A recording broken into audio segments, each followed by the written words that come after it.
June 2 రోజున పవన్ కళ్యాణ్ ఏదైతే AP deputy CM Pawan Kalyan ఇక్కడ మీటింగ్ పెట్టబోతున్నారు. ప్రస్తుతం మనతో పాటు మాట్లాడడానికి ఆర్కే సాగర్ ఉన్నారు.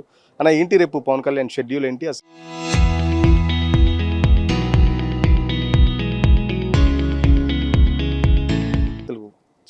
జూన్ 2 రోజు పెట్టుకోవడానికి కారణం ఏంటి? జూన్ 2 తెలంగాణ అవతరణ దినోత్సవం కాబట్టి మేము సాధకులని సన్మానించుకోవడానికి పెట్టిన కార్యక్రమం. ఇది ఎప్పటి నుంచో అనుకుంటున్నాం. యాదృచ్ఛికంగా ఎలా ఉంటుందంటే ఇదైతే ఈ జూన్ 2 అనేది మాకు అనువైన ప్లేస్లో అనిపించింది. దీని ముందే 1 వీక్ నుంచి డిఫరెంట్ పరిణామాలు జరుగుతున్నాయి. కళ్యాణ్ గారిని ఎప్పటి నుంచో అడుగుతున్నాం, తెలంగాణలో మీరు రావాలి, ఎందుకంటే ఎప్పటి నుంచో ఇక్కడ యువత వెయిట్ చేస్తున్నారు. 2014 నుంచి ప్రజారాజ్యం అప్పటి నుంచి పవన్ కళ్యాణ్ గారి వెంట నడిచిన యువత లక్షల్లో ఉన్నారు ఇక్కడ. అది అందరికీ తెలిసిన విషయమే. తెలంగాణ పార్టీ తెలంగాణలో జనసేన పార్టీ ఆవిర్భవించినప్పుడు 2014లో ఎంతమంది అయితే ఉన్నారో అంతకు రెట్టింపు మంది ఇప్పుడు ఆయన కోసం వెయిట్ చేస్తున్నారు. ఎలాగైతే పిఠాపురంలో ఆయన గెలిచేసి డిప్యూటీ సీఎం అయ్యి యాజ్ ఎ డిప్యూటీ సీఎంగా ఆయన చేస్తున్న సేవలన్నీ యావత్ భారతదేశం అంతా చూస్తుంది. ఇలాంటి నాయకత్వం కావాలని అందరూ కోరుకుంటారు. అలాగే తెలంగాణలో కూడా యువత కోరుకుంటుంది. అందులో భాగంగానే సామాజిక కార్యక్రమాలు కానీ ఇలాంటి ధైర్యంగా ధీటుగా ప్రశ్నించే యువత ఇక్కడ ఉన్నారు. అలాంటి వారు జనసేన నాయకులుగా ముందు రాబోతున్న తరుణంలో కళ్యాణ్ గారిని మేము ఇన్వైట్ చేస్తున్నాం. రేపు పొద్దున ఇప్పుడు సపోజ్ ఇక్కడ ఒక మంచి పరిణామాలు బాగుండి జనసేన పార్టీ నుంచి భారీ మెజారిటీతో వస్తే ఇక్కడ వాళ్ళే కదా బాగుపడేది.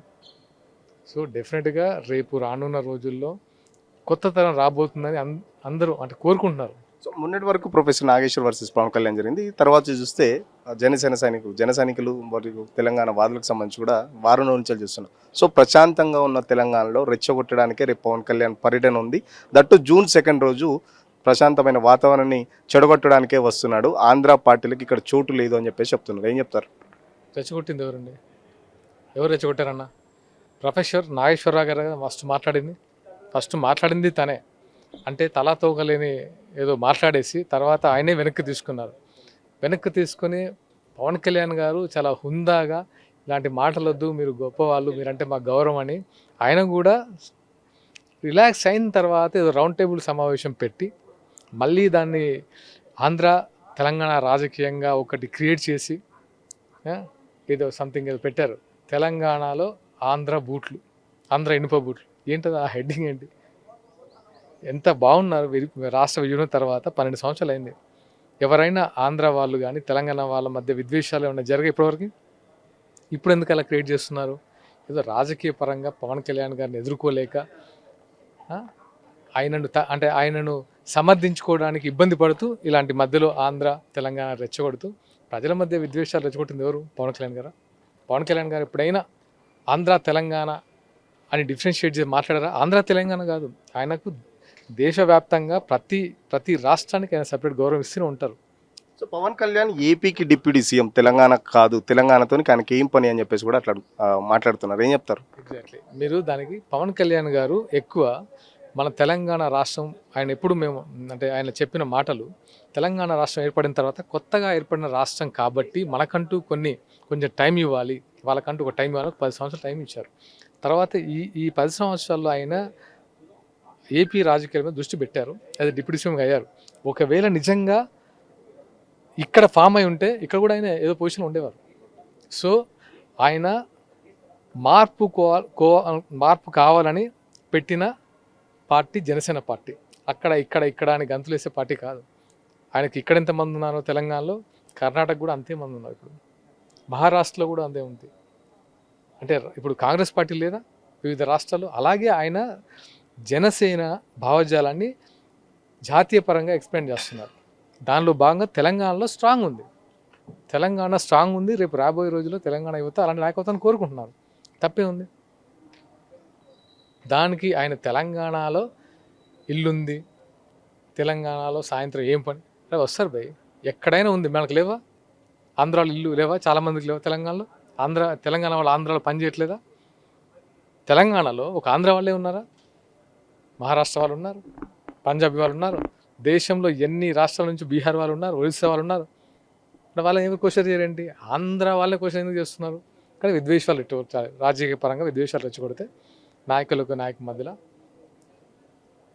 అంటే రాజకీయ లబ్ధి కోసం తప్ప మిగతాది ఏం లేదు ఇక్కడ. సో తెలంగాణ అస్తిత్వాన్ని దెబ్బతీసే విధంగా మొన్నటి వరకు కూడా ఎన్టీఆర్ విగ్రహం పెట్టారు. సో గతంలో ఎస్పీ బాలసుబ్రహ్మణ్యం విగ్రహం పెట్టారు. సో ఆంధ్ర వాళ్ళు తెలంగాణ మీద పెత్తనం చెలాయించడానికే మళ్ళీ వస్తున్నారు అని చెప్పేసి కూడా చెప్తున్నారు. తెలంగాణ అస్తిత్వాన్ని ఎందుకు దెబ్బ కొడతారండి? ఎన్టీఆర్ విగ్రహాన్ని పెడితే అస్తిత్వాన్ని దెబ్బ కొట్టినట్ట. ఎన్టీఆర్ పేరుని పెట్టుకున్నారు కదా కేటీఆర్ గారు, మరి అప్పుడు ఏమంటారు? అరే అది గట్టిగా మాట్లాడితే ఎన్టీఆర్కి ఒక సపరేట్, అంటే ఉమ్మడి రాష్ట్రంలో ఉన్నప్పుడే ఆయనకంటూ ఒక సపరేట్ ఇమేజ్ ఉంది. అంటే బాంచన్ కాల్ముక్త అని పటేల్ పట్వారీ వ్యవస్థని రద్దు చేసి ఎంతమంది విముక్తులు చేశాడు. అది అందరికీ గుర్తుంటే ఈ మాటలు మాట్లాడరు. గుర్తెచ్చుకోండి ఎన్టీఆర్ చేసిన సంస్కరణలు ఎంత గొప్పవో.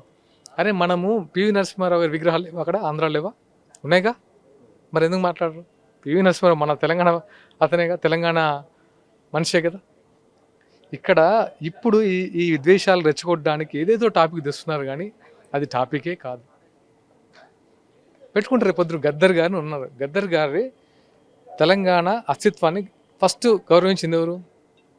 వీళ్ళందరూ ఎవరైనా కేర్ చేస్తారా గద్దర్ గారిని? పవన్ కళ్యాణ్ గారు గుండెల్లో పెట్టుకొని చూసుకున్నారు గద్దర్ గారిని. గద్దర్ గారిని ఇన్స్పైర్ అయ్యి పార్టీ స్థాపించారు. తెలంగాణ పోరాట స్ఫూర్తిని ఇన్స్పైర్ అయ్యి పార్టీ పెట్టారు. తెలంగాణ అస్తిత్వం అంటే అది. చనిపోయేంత వరకు తోడుంది, వీళ్ళెవరు కాదు. గంటల తలపి రోడ్డు మీద నిలబెట్టిన ఘనత గద్దర్ గారిని ఎవరిది? ఏ పార్టీదండి? అదే తన జేబులో డబ్బులు తీసుకునే విధంగా చనివిచ్చిన వ్యక్తి పవన్ కళ్యాణ్ గారు. అలాంటి తెలంగాణ అస్తిత్వాన్ని కాపాడింది ఎవరు? తెలంగాణ అస్తిత్వాన్ని దూరం చేసింది అంటే రోడ్డు మీద నిలబెట్టింది ఎవరు? దీనికి సమాధానం చెప్పండి. ఏంటి ఎక్స్పెక్ట్ చేశారా పర్మిషన్ క్యాన్సిల్ అవుతుందని? ఎందుకంటే కొద్దిసేపటి క్రితం కూడా మీరు పర్మిషన్ వస్తుందని చెప్పేసి ప్రెస్ మీట్లో చెప్పారు. సో ఏం చెప్తారు మరి? Will wait. అంటే మా వాళ్ళు ఇప్పుడే కోర్టుకు వెళ్ళారు. ఎలాంటి పరిణామాలు జరుగుతున్నాయో ఇప్పుడిప్పుడే మాకు అర్థమవుతుంది. కానీ ఇది నిజంగా చెప్పాలంటే నాకే అనిపిస్తుంది, అంటే ఇంతలా భయపడాలా? కళ్యాణ్ గారు హైదరాబాద్లో అడుగుపెట్టి ఒకసారి సభ నిర్వహిస్తుంటే గవర్నమెంట్లో ఇన్ని ప్రకంపనలు.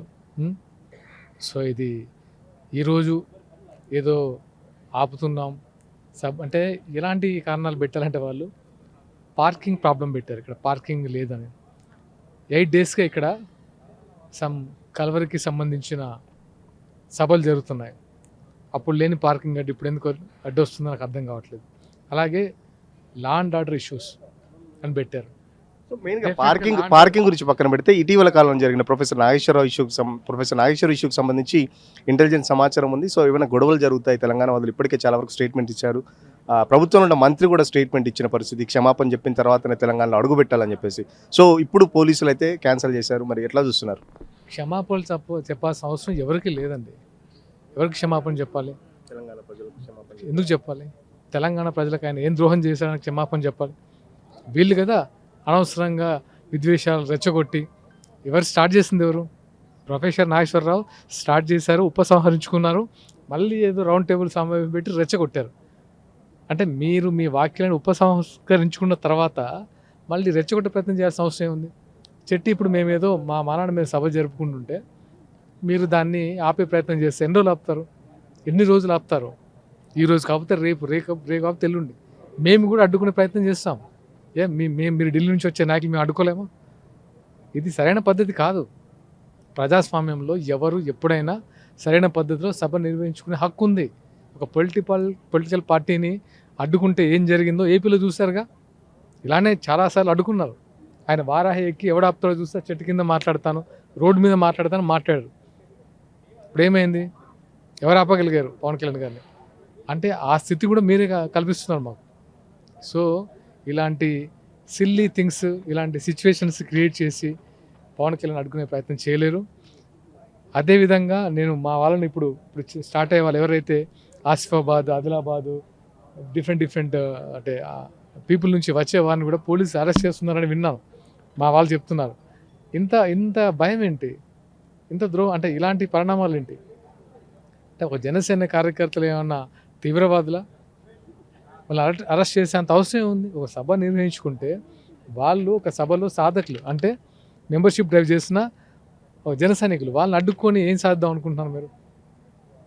చూద్దాం, ఇలాంటి పరిణామాలు చేస్తే జనసేన కూడా చాలా తీవ్రంగా ముందుకెళ్తుంది, తీవ్రంగా ఖండిస్తుంది కూడా. సో పవన్ కళ్యాణ్ దృష్టికి తీసుకెళ్లారా పర్మిషన్ క్యాన్సిల్ సంబంధించి మాట్లాడారా, ఎవరన్నా ఏం చెప్పారు? ఇప్పుడే మేము చూస్తున్నాము. మేము కూడా పునరాలోచించి మేము అందరం డిస్కస్ చేసుకొని ఎలాంటి స్టెప్ తీసుకోవాలో మళ్ళీ మీకు తెలియజేస్తాం. Thank you. చూస్తున్నాం కదా, దానికి సంబంధించి మొత్తం నాయకులంతా డిస్కస్ చేసుకుంటున్నారు. ఇప్పటికే పవన్ కళ్యాణ్ దృష్టికి తీసుకెళ్ళాం. పవన్ కళ్యాణ్ వస్తుందంటే తెలంగాణ ప్రభుత్వం భయపడుతుంది కాబట్టి పర్మిషన్ క్యాన్సిల్ చేశారని చెప్పేసి కూడా చెప్తున్న పరిస్థితి. మరి పక్కన ఖచ్చితంగా చట్టపరంగా దీన్ని ఎదుర్కొంటామని చెప్పేసి, ఎందుకంటే పవన్ కళ్యాణ్ పోలీసులకు సంబంధించి కానీ చట్టపరంగా చట్టాన్ని గౌరవించే వ్యక్తి కాబట్టి ఎట్టి పరిస్థితుల్లో చట్ట వ్యతిరేకంగా వెళ్ళరు. ఏదైతే ఈ మధ్యలో ఇటీవల కాలంలో ప్రొఫెసర్ నాగేశ్వర్ ఇష్యూలో జరిగిన దానికి సంబంధించి మళ్ళీ గొడవలు అవుతాయని కాబట్టి, సో ఖచ్చితంగా ఒకవేళ మీరు మీటింగ్ పెట్టుకుంటే ఖచ్చితంగా తెలంగాణ వాదులు దానికి సంబంధించి ప్రతిఘటిస్తారు, సో నిరసన చెప్తారు. సో ఇదంతా మళ్ళీ లా అండ్ ఆర్డర్ ఇష్యూ వస్తుంది కాబట్టి పర్మిషన్ ఇవ్వలేదని చెప్పేసి కొద్దిసేపటి క్రితమే పోలీసులు వచ్చి కూడా చెప్పారు. డీసీపీ ఏదైతే మాట్లాడారో, డీసీపీకి సంబంధించి